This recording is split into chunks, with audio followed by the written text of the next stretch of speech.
От колхозно-совхозного театра до республиканского, передвижного, а после и государственного. Тинчуринцы отмечают сегодня общий день рождения. Их родной храм Мельпомены дарит искусству уже 80 лет. Сейчас там активно осваивают новые технологии, не только в постановках. Например, появился электронный киоск, из которого публика может узнать досье на каждого артиста труппы.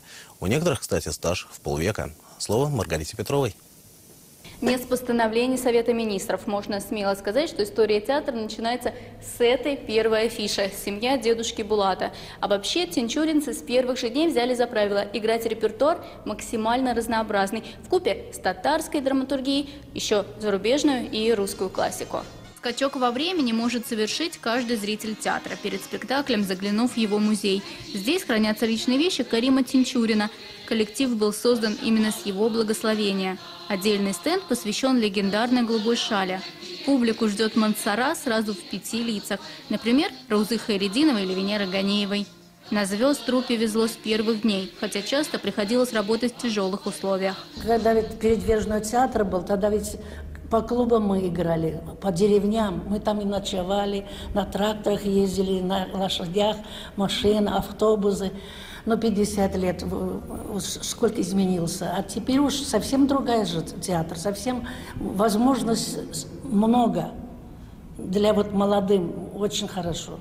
Я радуюсь. Вот мы за это здание мы боролись. Мы ездили в Москву, чтобы взять вот это здание. Это здание на Горького в Казани театр обрел только после полувековых скитаний в 1988-м. В этом же году получил и имя Карима Тинчурина. Театр – это место, где исполняются мечты, говорит Артем Пескунов. В прошлом сезоне он сыграл Гамлета. Я когда захожу в этот театр, у меня сразу гордость возникает, что я здесь работаю, что это мой любимый театр, что зритель у нас свой, как бы на нас ходит зритель, смотрит. И я захожу, и у меня аура такая прям, театр. В день рождения здесь не отдыхают. С раннего утра репетируют юбилейный вечер, готовятся встречать ветеранов и принимать праздничные посвящения.